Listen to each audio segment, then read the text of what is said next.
Shalom, Israel. First and foremost, I would like to give all praises, honor, and glory to Yahweh, Bahashem, Yahweh Shai, Bahashem, Rekah Kwadash. Double honors to the apostles and elders of Great Millstone who rule well and who taught me this truth. And peace and blessings with all sincerity to the hopeful elect. It's Zakar'Yah coming at you with another lesson, and Lord's willing, it be edifying. So I want to touch on this article from NBC News entitled U.S. and Britain Launch Strike Against Houthi Rebel Targets in Yemen. The U.S. and Britain launched military strikes against Iran-backed Houthi rebels in Yemen, two U.S. officials said Thursday, after weeks of mounting attacks by the militant group in the Red Sea. They targeted multiple locations with fighter jets and Tomahawk fired from Navy ships. The Air Force said late Thursday that the strikes involved over 60 targets and 16 locations, and that over 100 precision-guided munitions of various types were used. The strikes were against command and control nodes, munitions depots, launching systems, production facilities, and air defense radar systems, U.S. Air Force Central said in a statement. President Joe Biden earlier Thursday said the strike, which were supported by Australia, Bahrain, Canada, and the Netherlands, targeted areas used by Houthi rebels to endanger freedom of navigation in one of the world's most vital waters. Okay, so we're going to stop there. I want to play a little bit of this video real quick, which is entitled Top Houthi Negotiators Blame Israel for Wide Conflict in Middle East. Hallie, the Houthis have been a powerful force inside Yemen for years, but it was only after Israel's invasion of Gaza against Hamas that they really emerged on the world stage when they began to blockade the Red Sea. The Houthis say they are blockading the Red Sea in retaliation for Israel's blockade of Gaza. Well armed and undeterred by American and international threats, Yemeni militants known as the Houthis have disrupted traffic in the Red Sea, sent cargo prices skyrocketing, and could trigger a regional war. This week, the militants launched their biggest attack yet, firing more than 20 drones and missiles at commercial ships in the southern Red Sea, all shot down by U.S. and British warships deployed to protect the vital shipping lane. Secretary of State Antony Blinken warning the Houthis' actions would not be tolerated. All I can tell you is that, as we make clear, and many other countries make clear, there'll be consequences for the Houthis' actions. But who are the Houthis? They call themselves Ansar Allah, Arabic for followers of God. A rebel group backed by Iran, the militants took over northern Yemen in early 2015, including the capital Sana'a. Long at war with Saudi Arabia, which supports the old Yemeni government the militants overthrew, the Houthis burst onto the international stage after Hamas's October 7th attacks in Israel and Israel's devastating war of reprisal in Gaza. The once little-known militant group quickly began launching missiles and drones at Israel in solidarity with Hamas and the Palestinians in Gaza.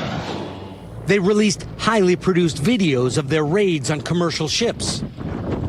While other Arab states have condemned Israel but not acted, the Houthis have seen their popularity soar in the Middle East. The group even opened one ship it captured to the public as a kind of museum. Companies including Maersk have already diverted all marine traffic from the Red Sea. The Houthis say they will stop their attacks as soon as Israel ends its war in Gaza. But has the group overplayed its hand?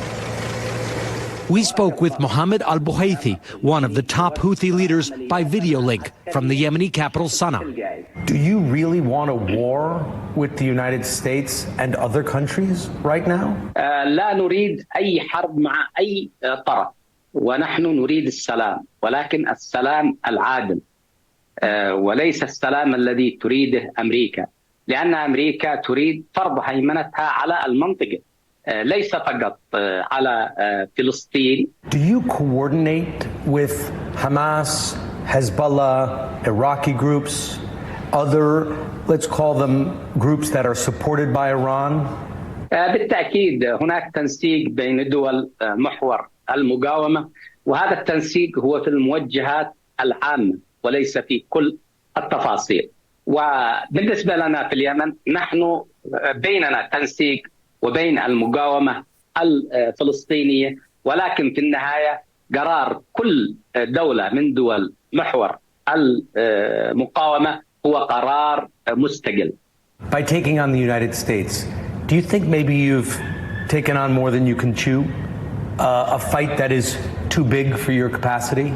نعم، عندما نقوم بالحسبة المادية فهذا صحيح، وإنما نتحرك بقوة الله سبحانه وتعالى، ولذلك نحن سنتحرك من أجل نجدة إخواننا في فلسطين مهما كلفنا ذلك من تضحية. Pressure is mounting on the United States to take military action against the Houthis. But that comes with the risk of further expanding war in the Middle East during one of the region's most volatile times in years. All right, so, now it's official. All right. The United States have finally, acted and began the offensive of attacking these Houthi rebels in Yemen. And this is only going to lead to the escalation of more wars, ultimately leading up to the Third World War, the War of Armageddon, as prophesied in the scriptures. And America is not prepared to fight a war at this current moment in time. So let's grab a, because the first precept it brought to mind was Jeremiah 49:7, and it reads, "Concerning Edom, thus saith the Lord Yahweh, Ba'ashem Yahushai of hosts, is wisdom no more in Teman? Is counsel perished? From the prudent, is their wisdom vanished?" Right. The Lord has put a spirit of foolishness and incompetence on the leaders of Edom, the advisors of Edom, okay, which is causing them to err in every way. The decisions that they're making are detrimental to their nation, okay? Because like I said, they are currently in no position to be trying to fight a war, especially multiple wars on multiple fronts. So let me dive into this article from RT, which is entitled, "Why the U.S. Can't Find Enough Troops to Feed Its Imperial Ambition." Amid hopes that in 2024, U.S. National Defense Authorization Act would lead to an uptick in troops' strength, just the opposite has occurred, as military brace fear what message a shrunken force will send to America's enemies. Right. America's enemies are licking their chops because America is looking weak and ripe for the slaughter. Not since before World War II has the U.S. fielded such a small military force, and not since World War II has the U.S. military been spread so thin around the world. Personnel slashes to the U.S. Army have been the deepest. The national defense budget must be satisfied with a force of just 400 and 45,000 active duty soldiers, down more than 40,000 in their year. Meanwhile, the Marine Corps is set to shed 8,900 active duty service members from fiscal 2021, a 4.9 reduction, while the Air Force is prepared for a loss of 13,475 airmen, a 4% drop. Finally, Navy is scheduled to have 10,000 fewer sailors, down 2.7%. All told, the total number of active duty soldiers in the armed forces will decrease to 1,284,500 in fiscal 2024. That's a decline of almost 64,000 troops in the last 3 years, and the smallest total for America's military since 1940. For perspective, America's top perceived adversaries, Russia and China, have 1.15 million and 2.35 million active duty troops, respectively. Such a precipitous drop in troop strength presents major challenges for any country, but especially for one with serious imperial ambitions. The problem with recruitment does not seem to be caused by a lack of funds. The defense policy bill passed last month provided a jaw-dropping $886 billion for defense programs, which includes a 5.2% boost in salary for service members, the largest increase in 20 years. So as you can see, they're trying to get the mighty men of Babylon motivated by cash to join the military. All right? Because the military is slacking, man. America's military has never looked so weak. It says, despite the promise of more money, the recruiting prospects for the immediate future looks bleak, to the point that lawmakers and military leaders have floated the idea of allowing illegal immigrants, which are often purported to have terrorist and gang members among their ranks, to serve as a stopgap solution to the problem. Man, America is looking bad. It says, do you know that the recruiting numbers are at the Army, Navy, and Air Force? Asked Democrat Senator Dick Durbin last month. They can't find enough people to join our military forces, and there are those who are undocumented who want a chance to serve and risk their lives for this country. Should we give them a chance? I think so. So, like I said, as you can see, America is in no position to be fighting a war. Okay? Not at all. But the Lord has caused their wise men to err. So let's grab another precept. This is Jeremiah 51 and 30. The mighty men of Babylon have forborne to fight. They have remained in their holes. Their might hath failed. They become as women. They have burned her dwelling places. Her bars are broken. Right. The mighty men of America, Babylon the Great, they forbid to fight, man. And why would they? Okay. You have effeminized the men. You fed your citizen GMO foods. So you have these weak, effeminate Babylonians walking around here. And not only that, but they're looking at past soldiers that have fought for this country.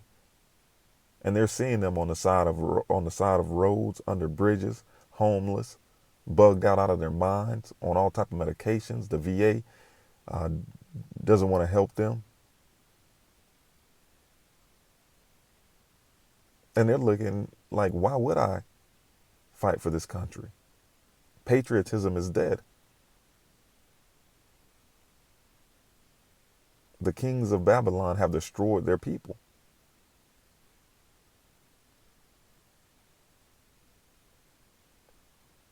So we're going to end it with this. This is Isaiah 19 and 14.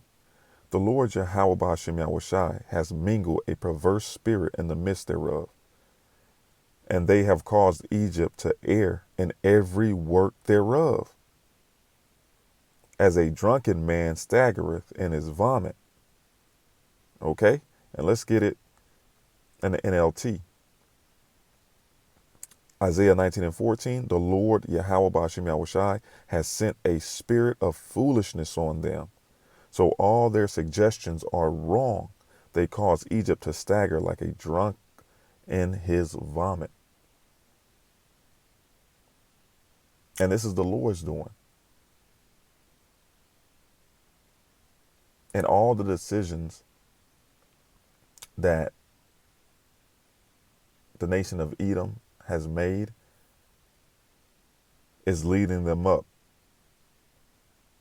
to one conclusion, is leading them to one conclusion down one path.